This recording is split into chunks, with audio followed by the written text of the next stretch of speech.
This is Land of Havilah, Ruth 2. In chapter 1, Naomi lost her husband, her 2 sons, and has no one left except her daughter-in-law, Ruth. Ruth has vowed lifelong devotion to Naomi. The 2 of them left the country of Moab and came back to Naomi's home in Bethlehem of Israel. It's the beginning of the barley harvest, which is early spring in Israel. Now the story picks up, Ruth chapter 2, verse 1. Naomi had a relative of her husband's, a mighty man of wealth of the family of Elimelech, and his name was Boaz. Ruth the Moabitess said to Naomi, "Let me now go to the field and glean among the ears of grain after him in whose sight I find favor." She said to her, "Go, my daughter." She went and came and gleaned in the field after the reapers, and she happened to come to the portion of the field belonging to Boaz, who was of the family of Elimelech. Comment: It's the time of the barley harvest. Ruth is going out to glean in a field after the reapers. Reaping means to gather the bulk of the harvest, and gleaning means to go back over the field a second time to gather the small bits that were missed.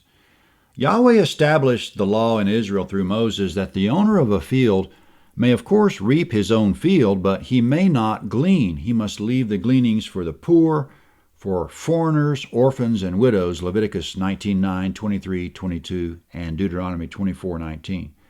Ruth is 3 out of 4. She's poor, she's foreigner, and she's a widow, so she's going out to gather the scraps in the field.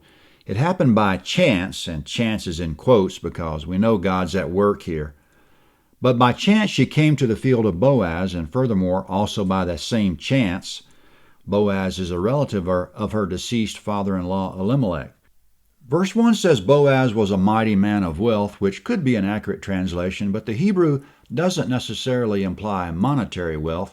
It could be just as well translated a man of substantial character and reputation. And in this case, that's probably a better translation because after 10 years of famine, it's safe to say no one has much left to his name except perhaps land. The land has been worthless and unproductive lately, but now it is producing. Ruth says, "Let me glean after someone from whom I might find favor." Under these circumstances, especially coming off a famine, the sight of a barley harvest is going to arouse tremendous anticipation. If the poor expect to gather any gleanings at all, they better be in the field right at the heels of the reapers because there's going to be a lot of competition for the gleanings. Let's see how Ruth fares. Verse 4. Behold, Boaz came from Bethlehem and said to the reapers, "May Yahweh be with you." They answered him, "May Yahweh bless you." Then Boaz said to his servant who was set over the reapers, "Whose young lady is this?" The servant who was set over the reapers answered, "It is the Moabite lady who came back with Naomi out of the country of Moab. She said, 'Please let me glean and gather after the reapers among the sheaves.' So she came and has continued even from the morning until now, except that she rested a little in the house." Comment: Boaz came to check on the harvest and blessed his servants in the name of Yahweh. He's a godly man, which is the basis of him being a substantial man, as verse 1 calls him. He asked his servants, the reapers, about the young lady who was gleaning. Whose young lady is this? In other words, whose daughter or wife is she? When the reapers answered him, he placed her immediately because her father-in-law was one of his relatives. He found out she's been there all day, and she asked to glean after the reapers among the sheaves. In other words, she wants to be right there at the heels of the reapers. Now Boaz turns from his servants and goes to address Ruth. Verse 8. Then Boaz said to Ruth, "Listen, my daughter, don't go to glean in another field, and don't go from here, but stay here close to my maidens. Let your eyes be on the field that they reap, and go after them. Haven't I commanded the young men not to touch you? When you are thirsty, go to the vessels and drink from that which the young men have drawn." Comment: This field belongs to Boaz, and he's come out there in all due diligence to make sure the harvest is going well, and frankly to make sure no one is stealing from him, but at the same time he's generous. The famine is barely over, which makes his generosity even more impressive. He's not going to cling to the whole harvest. He's going to abide by Yahweh's word to let this poor foreign widow glean in his field. In addition to giving her access to the gleanings, he's giving her protection, water, the rights to follow along right behind the reapers. Before Ruth left the house this morning, she told Naomi, "I'm going to glean in a field where I find favor." She's found it beyond what she envisioned. Verse 10. Then she fell on her face and bowed herself to the ground and said to him, "Why have I found favor in your sight that you should take knowledge of me, since I am a foreigner?"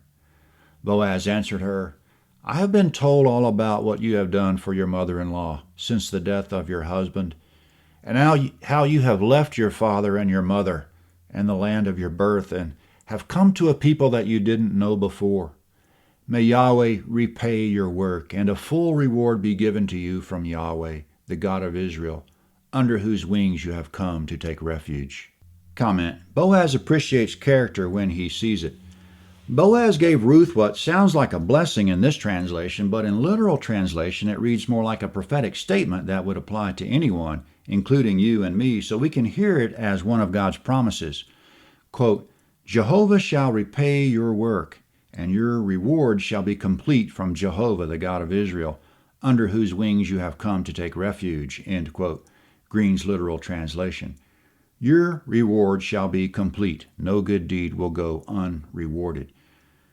Remembering from the last chapter that Ruth vowed she would be devoted to Naomi for life and that Naomi's God would be her God, we realize that the vow was a root. It's the root source of what's happening now. That root of goodness has broken through to the surface of the ground now and become a tender young plant here that Boaz is granting Naomi his favor.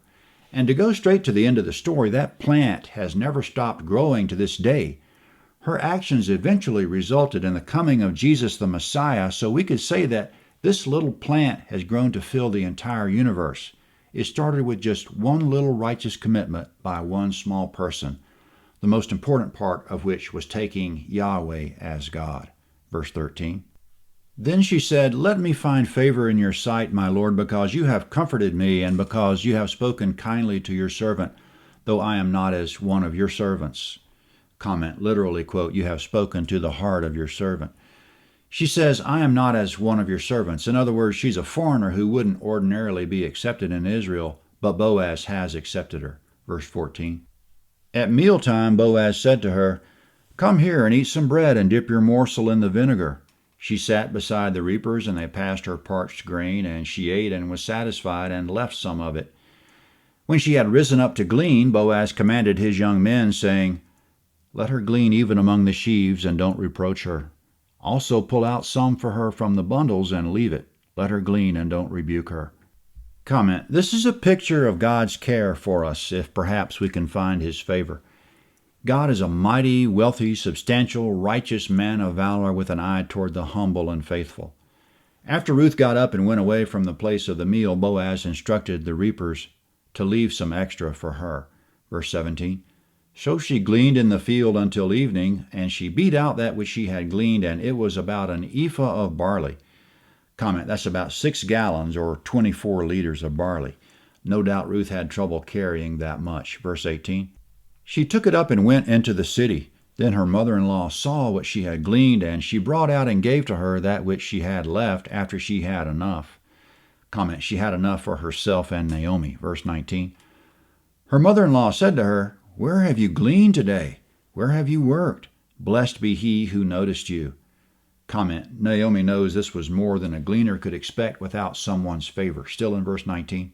She told her mother-in-law with whom she had worked, The man's name with whom I work today is Boaz. Naomi said to her daughter-in-law, May he be blessed of Yahweh, who has not abandoned his kindness to the living and to the dead. Comment, Naomi is talking about Yahweh and her dead husband and her dead sons. She and Ruth are the living. Yahweh is being kind to the dead and the living. We can see easily how it's possible to be kind to the living, but how is it possible for Yahweh to be kind to the dead? It's not possible unless the dead are in fact still alive in some way. Here we see a hint of the afterlife, if you will. Elimelech and his 2 sons are dead by all appearances, but in fact they are alive enough to receive kindness from Yahweh.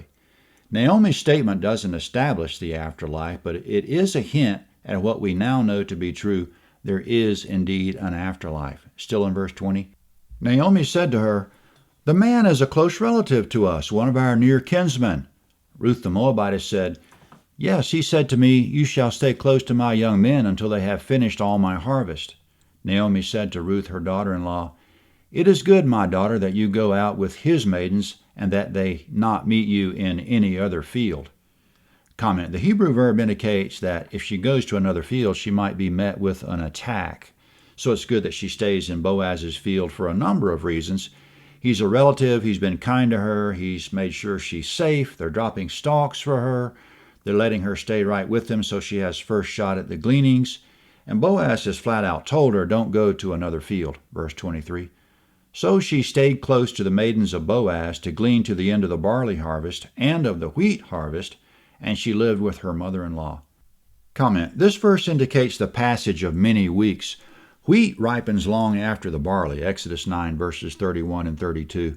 So Ruth enjoyed Boaz's favor throughout the barley harvest and the wheat harvest many weeks later. That's the chapter. Ruth 3 is next at landofhavilah.net. Ruth 3.